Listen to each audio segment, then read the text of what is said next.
Hey everyone, it's Sarah from Saseries, and today I'm here to talk about the last 3 books that I've read so far in 2017 as of April 20th.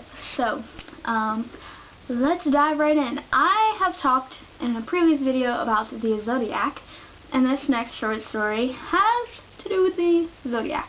You're probably wondering how. Well, have you heard of The Most Dangerous Game by Richard Connell? If you haven't, I reread it.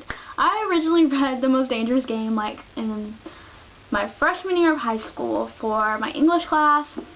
And the first time I read it, I really enjoyed it. I gave it 4.25 stars. Thought it was like intense, really enjoyed it. But upon like rereading, I don't know, like I have like a newfound appreciation for it. I feel like The Most Dangerous Game is this really intense psychological story.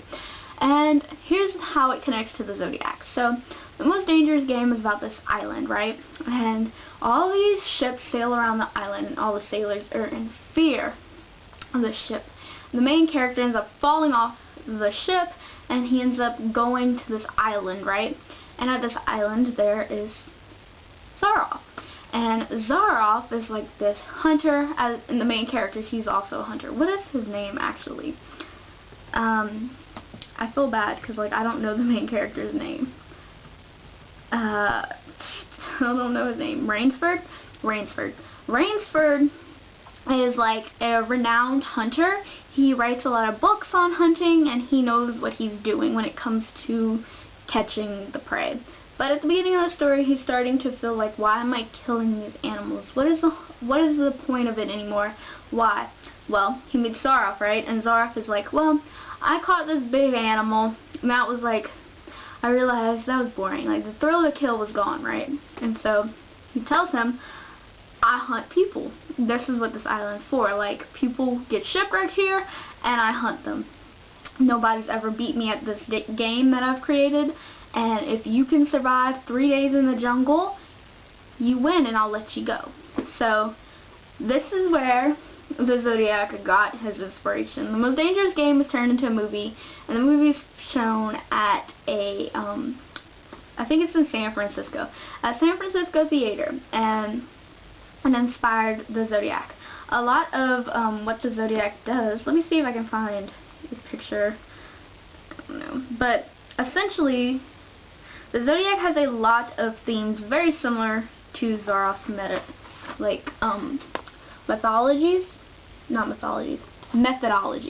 And even like this, the actual known Zodiac outfit from the, is it the Paul and the, well, we'll just call it Lake Berryessa. Lake Berryessa incident. So like, I don't know, once like you know how these things connect, it just becomes more interesting. But I actually really enjoyed The Most Dangerous Game. 5 stars. I highly recommend reading it. You can find it anywhere online. It's one of like those old stories. The next book that I read was Someone to Hold by Mary Balogh. Can you guess what kind of book this is based off of the title? If you guess historical romance, ding ding ding, you're right. I gave this book 2.25 stars. I have a link for it, and not a link. I have a review for it. I'll link it down below. When it comes to historical romance, y'all know I'm not picky, but the last year or so, I've been becoming picky with my historical romance, right? I have what I want and what I desire, and this book did not have it. I felt the characters were very dry.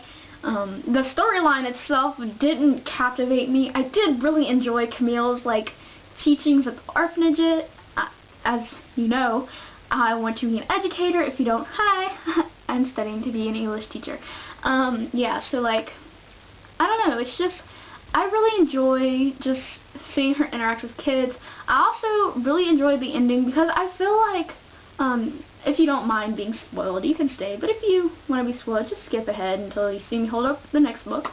I really enjoyed the fact that in the end, her and Camille and what's his name? Oh, he's so boring. Like, I really didn't. Joel. Camille and Joel. They adopted 2 children from the orphanage, and I thought that was so sweet. I don't know. It touched my heart because I feel like we don't get enough adoption stories and romances, and I feel like that's a really important thing. Like, when we get to a lot of historical romances, it'll be like, surprise, I'm pregnant, or surprise, we're getting married. But this was like, surprise, I'm getting married. Like, this, you already know, it's not that big of a surprise, because it's a historical romance, it's gonna happen. But we're also adopting these 2 children. And I don't know, I thought that was sweet. I really liked that. I think that's probably why I gave it 2 stars and not 1, because I was tempted to DNF this. But you can read my review down below. There's no spoilers in the review. I had a lot of fun writing the review, actually, which says a lot about me, because you guys know I like to be negative sometimes. I really enjoy talking about things that I don't like. And even though I don't like Someone to Hold, I feel like I may like some of Mary Balog's other work. I don't know if I'm saying her name right. So if you've read her, please recommend like some other books that I may enjoy down below. Also, in that review, you should read it. I mentioned one of my biggest pet peeves that I have a problem with historical romances right now, and it comes to women hating on other women. Like, explanation down below. So check out my review, and after you read it, let's discuss that. Like, I want to know what are your thoughts. The next book I read was also a reread. I don't know what it is with rereads. Like, and what next is Fahrenheit 451 by Ray Bradbury. This is my first time owning a copy of this. Like, I read it also as a freshman in high school, but I'm rereading this for a research paper that I'm doing for English on dystopian literature and book banning. Yeah, I originally gave this 2 stars. Me and the first time I met, like back when I met Guy Montag for the first time, I did not like him. I did not like the story. In fact, in my review, which I will also link down below, I equated this to my original review. My new review also says this, but younger Sarah did not like classics and referred to this novel as being older than my mom, so it's original in my opinion. Y'all, I was savage. Like, damn, 14-year-old Sarah had no shame. She went for her mama and for Fahrenheit 451.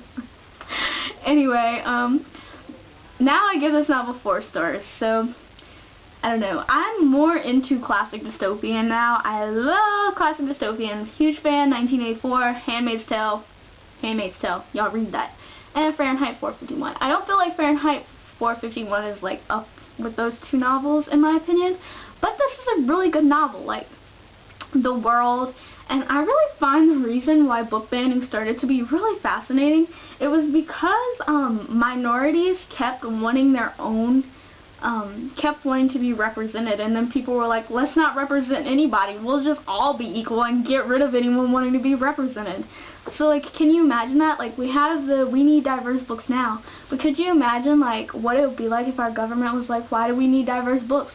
Why do we need diversity at all? You're all equal. You may look different, but you don't know any different, so here's some TVs, here's some, you know, fast cars, and people just kill, and then the war, and then it's crazy. It's really interesting. I don't know. I like it.